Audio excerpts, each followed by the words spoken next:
Coffee. ഇത്ര പെട്ടെന്ന് എല്ലാം സെറ്റാവുമെന്ന് ഞാൻ വിചാരിച്ചില്ല. എല്ലാത്തിനും അതിൻ്റെതായ സമയമുണ്ടല്ലോ. ശരിക്കും പറഞ്ഞാൽ ഞാൻ ടെൻഷൻ അടിച്ച് നടക്കുമായിരുന്നു.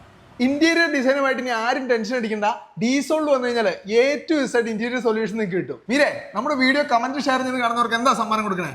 4 പേർക്ക് ഓണക്കോടി സമ്മാനം. ഓണക്കോടിയാണ് സമ്മാനം. നമ്മുടെ വീട് എത്ര ചെറുതോ വലുതോ ആയിക്കോട്ടെ, നമുക്ക് ഒതുങ്ങുന്ന ബഡ്ജറ്റിൽ ക്വാളിറ്റിയിൽ ഒരു കോംപ്രമൈസും ഇല്ലാതെ വീടിന്റെ ഇന്റീരിയർ നല്ല ഭംഗിയാക്കി ചെയ്തു തരുന്ന ഒരു സ്ഥാപനമുണ്ട്. അത് നമ്മുടെ തൊടുപുഴയിൽ. നമ്മുടെ ഡീസോൾ ഇന്റീരിയേഴ്സിൽ വന്നു കഴിഞ്ഞാൽ modular kitchen, gypsum ceiling, partition wall, wash counter, prayer unit, wardrobes, TV unit എന്ന് തുടങ്ങി ഒരു വീടിന്റെ ഇന്റീരിയർ മനോഹരമാക്കാൻ പറ്റുന്ന എല്ലാ സർവീസും ഇവിടെ കൊടുക്കുന്നുണ്ട്. ഇത് നോക്കി ഈ കാണുന്ന വർക്കുകളെല്ലാം തന്നെ കസ്റ്റമേഴ്സിന്റെ റിക്വയർമെന്റ് അനുസരിച്ച് കസ്റ്റമൈസ് ചെയ്ത് കൊടുത്താണ് എക്സ്പീരിയൻസ് എഞ്ചിനീയേഴ്സിന്റെ സൂപ്പർവിഷനിലും നിലവിൽ അവൈലബിൾ ആയിട്ടുള്ള ഏറ്റവും സ്കിൽഡ് ആയിട്ടുള്ള വർക്കേഴ്സിനെ വെച്ച് പൂർത്തിയാക്കിയിട്ടുള്ള അടിപൊളിയായിട്ടുള്ള വർക്കുകളാട്ടോ ഈ കാണുന്നത്. ഇതെല്ലാം തന്നെ കസ്റ്റമേഴ്സ് പറഞ്ഞ ബഡ്ജറ്റിൽ ഒതുങ്ങി നിന്നുകൊണ്ട് ക്വാളിറ്റിയിൽ ഒരു കോംപ്രമൈസും ഇല്ലാതെ മെറ്റീരിയൽസും ആക്സസറീസും ഉപയോഗിച്ച് പൂർത്തിയാക്കിയിട്ടുള്ളതാണ്. നമ്മുടെ വീടിന്റെ ഇന്റീരിയർ സെറ്റ് ആക്കണമെന്നുള്ളവർ ഇപ്പൊ തന്നെ ഓർഡർ ചെയ്തോ. സെപ്റ്റംബർ 30 ഓർഡർ ചെയ്യുന്നവരിൽ നിന്നും തിരഞ്ഞെടുക്കുന്ന ഒരു ഭാഗ്യശാലിക്ക് പ്രീമിയം TV യൂണിറ്റും സ്മാർട്ട് TV ആണ് ഓണ സമ്മാനമായിട്ട് കിട്ടാൻ പോകുന്നത്. ഇവരെ കോൺടാക്ട് ചെയ്ത് കഴിഞ്ഞാൽ തൊട്ടടുത്ത ദിവസം തന്നെ എക്സിക്യൂട്ടീവ് നമ്മുടെ സൈറ്റിലെത്തി ആവശ്യമായ റിക്വയർമെന്റും മെഷർമെന്റും ഒക്കെ എടുത്തിട്ട് 24 മണിക്കൂറിനകം എസ്റ്റിമേറ്റ് തയ്യാറാക്കി തരും. അതും including materials and accessories details ഉൾപ്പെടെയാണ്. അതിനുശേഷം 2D 3D ഡ്രോയിങ്ങിന്റെ സഹായത്തോടെ ആവശ്യമായ മാറ്റങ്ങളൊക്കെ നമ്മളുമായിട്ട് ഡിസ്കസ് ചെയ്തതിനു ശേഷം മാത്രമാണ് വർക്ക് സ്റ്റാർട്ട് ചെയ്യുന്നത്. തൊടുപുഴയിലുള്ള ഡീസോൾ ഇന്റീരിയറിനെ പറ്റി അറിയാത്തവർക്കായിട്ട് ഈ വീഡിയോ ഇപ്പൊ തന്നെ ഷെയർ ചെയ്തോട്ടോ. അപ്പോൾ ഇനി ഇന്റീരിയർ ഓർത്ത് ടെൻഷൻ അടിക്കണ്ട.